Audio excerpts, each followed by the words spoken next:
সুপ্রিয় শিক্ষার্থীবৃন্দ, সবাইকে শুভেচ্ছা। এইচএসসি ভূগোল প্রথম পত্র সৃজনশীল সকল প্রশ্নের উত্তর, পঞ্চম অধ্যায়, জলবায়ুর উপাদান ও নিয়ামক। আজকে আমার আলোচ্য বিষয় হচ্ছে মৌসুমী বায়ু বা মনসুন। ইতিপূর্বে আমি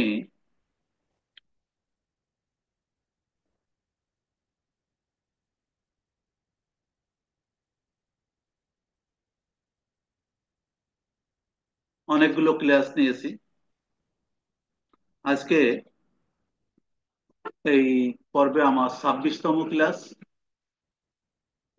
26তম ক্লাসে আমার নিচে নাম লেখা আছে, সুবিধাও আছে। এটা আমার ইউটিউব চ্যানেলটা সাবস্ক্রাইব করে আহ্বান জানিয়ে আমি ক্লাসটা শুরু করতে যাচ্ছি।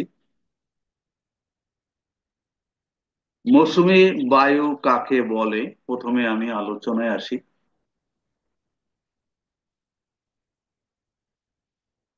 প্রথমে আসি, মৌসুমী বায়ু কাকে বলে। আরবি মৌসুম শব্দ হতে মৌসুমী শব্দের উৎপত্তি। মৌসুম শব্দের অর্থ হচ্ছে ঋতু। এ বায়ুর অন্যতম বৈশিষ্ট্য হলো ঋতু পরিবর্তনের সাথে সাথে এই বায়ু প্রবাহের দিক পরিবর্তিত হওয়া। আবার কারো কারো মতে এ মালয়ী শব্দ মনচিন হতে উদ্ভব হয়েছে। তাহলে কেউ কেউ বলছেন এই যে মৌসুম শব্দ থেকে, আরবি মৌসুম শব্দ থেকে এই মৌসুমী শব্দটির উৎপত্তি হয়েছে। আবার কেউ কেউ বলেন যে মালয়ী শব্দ মনচিন হতে উদ্ভব হয়েছে। এখন আসা যাক যে আসলে মৌসুমী বায়ু কাকে বলে।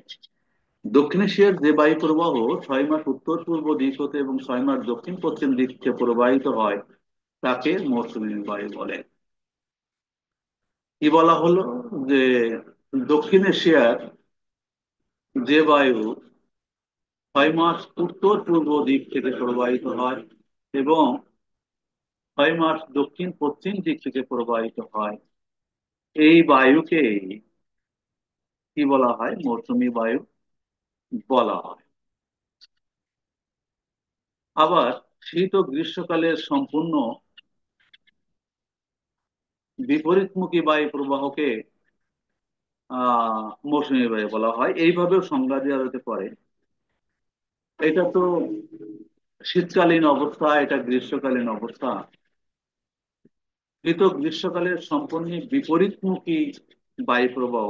এবং দেখো, এটা গ্রীষ্মকালে দক্ষিণ পশ্চিম দিক থেকে প্রবাহিত হচ্ছে, ওটা শীতকালে উত্তর পূর্ব দিক থেকে প্রবাহিত হচ্ছে। শীত ও গ্রীষ্মকালের সম্পূর্ণ বিপরীতমুখী বায়ু প্রবাহকে মৌসুমী বায়ু বলে। এইভাবে সংজ্ঞা দেওয়া যেতে পারে। আবার গ্রীষ্মকাল ও শীতকালে স্থলভাগে জলভাগে উষ্ণ তারতম্যের জন্য বায়ুর সৃষ্টি হয়। সহজ কথায়, ঋতু পরিবর্তনের সাথে সাথে যে বায়ুর দিক পরিবর্তন হয় তাকে মৌসুমী বায়ু বলা হয়। আসলে মৌসুমী বায়ু যেটা বলা হলো, 6 মাস উত্তর পূর্ব দিক থেকে বায়ু প্রবাহিত হয়, 6 মাস দক্ষিণ পশ্চিম দিক থেকে প্রবাহিত হয়। এখানে যে চিত্র দুটো দেওয়া আছে সেখানে আমরা বুঝতে পারি যে এই বায়ুটা, এটা যে শীতকাল, শীতকালে আমাদের যে বাংলাদেশ, ভারত, এই যে দক্ষিণ পূর্বে, এই দক্ষিণ এশিয়া, এশিয়ার এখানে অর্থাৎ স্থলভাগে উচ্চচাপ সৃষ্টি হয় এবং এই যে আরব সাগর, বঙ্গোপসাগর, এই অঞ্চলগুলোতে নিম্নচাপের সৃষ্টি। কাজেই শীতকালে স্থলভাগ থেকে জলভাগের দিকে বায়ু প্রবাহিত হয় এবং এটা উত্তর পূর্ব দিক থেকে প্রবাহিত হয়। আবার যদি গ্রীষ্মকালের কথায় আসি, সেখানে আমরা দেখব এটা সম্পূর্ণ বিপরীত হয়ে যায়। অর্থাৎ গ্রীষ্মকালে এই যে স্থলভাগ, স্থলভাগে কি হয়, এখানে নিম্নচাপের সৃষ্টি হয়। আবার জলভাগে উচ্চচাপের সৃষ্টি হয়। তখন এই দক্ষিণ পশ্চিম দিক থেকে, সমুদ্র থেকে, জলভাগ থেকে বায়ু স্থলভাগের দিকে প্রবাহিত হয় এবং এখানে বৃষ্টিপাত ঘটায়।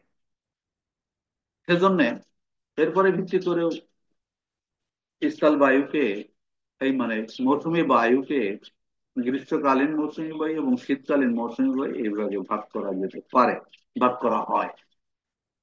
তো যাই হোক, আমরা মৌসুমী বায়ুর কিছু সংক্ষিপ্ত বৈশিষ্ট্য নিয়ে আলোচনা করব। পরবর্তীতে শ্রেণী বিভাগ নিয়ে বিস্তারিত আলোচনা করব। কিছু মৌসুমী বায়ুর বৈশিষ্ট্য সম্পর্কে এখানে আলোচনা করব। সেটা হচ্ছে যে মৌসুমী বায়ুর প্রধান বৈশিষ্ট্য, প্রধান প্রধান যে তিন চারটা বৈশিষ্ট্য নিয়ে, যেহেতু নাম্বার কম, প্রশ্ন যদি মৌসুমী বায়ু বলতে কি বোঝায় বৈশিষ্ট্য লেখো, তখন এর বেশি আর লেখা যাবে না, লিখলেও সময় হবে না। মৌসুমী জলবায়ুর প্রধান, অর্থাৎ মৌসুমী বায়ুর প্রধান বৈশিষ্ট্য হচ্ছে ঋতু পরিবর্তনের সাথে সাথে বায়ুর গতিপথ পরিবর্তন। এখানে প্রধান বৈশিষ্ট্য হচ্ছে, দেখো, ঋতু পরিবর্তনের সাথে সাথে বায়ু প্রবাহের গতিপথ পরিবর্তন হয়, এটা কিন্তু প্রধান বৈশিষ্ট্য। সমুদ্রের উপর দিয়ে পুরো গ্রীষ্মকাল মৌসুমী বায়ুতে সর্বাধিক বৃষ্টিপাত হয় এই যে এই গ্রীষ্মকালে, আরব সাগর এবং বঙ্গোপসাগর থেকে প্রবাহিত হয়ে স্থলভাগের দিকে যখন আসে, তখন এই বায়ুতে প্রচুর পরিমাণে গ্রীষ্মকালীন বৃষ্টিপাত হয়। আবার বৃষ্টিপাত কিন্তু অনিয়মিত এবং অনিশ্চিত, বৃষ্টিপাত যে হবে এমন কোনো কথা নেই, এটা অনিয়মিত এবং অনিশ্চিত। তাহলে তিনটা বৈশিষ্ট্য পেলাম। শীতকালে শুষ্ক বৃষ্টিহীন হলেও যে অঞ্চলে সমুদ্রের উপর দিয়ে আগত বায়ু প্রবাহিত হয় সে অঞ্চলে বৃষ্টিপাত হয়। বলছে শীতকালে তো একেবারেই বিপরীত অবস্থা বিরাজ করে, অর্থাৎ স্থলভাগ থেকে জলভাগের দিকে বায়ু প্রবাহিত হয়। কিন্তু তারপরেও এখানে কিন্তু যখন এই বঙ্গোপসাগর পার হয়, বা তখন ভারত মহাসাগরে এখানে, যখন ভারতের দক্ষিণ ভারত এই অঞ্চল দিয়ে এই বায়ুটা চলে যায়, যখন জলভাগের কিছু জলভাগ অতিক্রম করে, তখন তো একটা জলীয় বাষ্প থাকে এবং এই সমস্ত অঞ্চলগুলোতে তখন কিছু অঞ্চলে বৃষ্টিপাত হয়। যাই হোক, তাহলে আমরা কি পেলাম? এখানে আমরা যদি বৈশিষ্ট্য আলোচনা করি, একেবারে চারটা পাঁচটা লাইনও তুমি যদি লিখতে যাও, তাহলে এক নম্বর সত্য হচ্ছে ঋতু পরিবর্তনের সাথে সাথে এই বায়ুর দিক পরিবর্তন।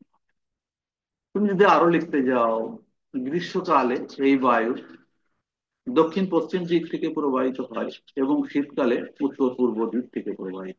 দুটা বৈশিষ্ট্য গেল। আর গ্রীষ্মকালীন যে মৌসুমী বায়ু জলভাগ থেকে স্থলভাগের দিকে আসে, সেই বায়ুতে সর্বাধিক বৃষ্টিপাত ঘটায়। আবার এই বৃষ্টিপাত অনিয়মিত এবং অনিশ্চিত। আবার শীতকালে স্থলভাগের উপর দিয়ে জলভাগের দিকে বায়ু প্রবাহিত হয় এবং এই যেহেতু স্থলভাগের উপর দিয়ে প্রবাহিত হয়, সেজন্য এই বায়ুতে কোনো জলীয় বাষ্প থাকে না এবং শুষ্ক ও বৃষ্টিহীন, মানে শুষ্ক ও বৃষ্টিহীন থাকে এই বায়ু প্রবাহ। যাই হোক, সকলকে অসংখ্য ধন্যবাদ জানিয়ে আজকের মতো এখানে শেষ করছি। আল্লাহ হাফেজ।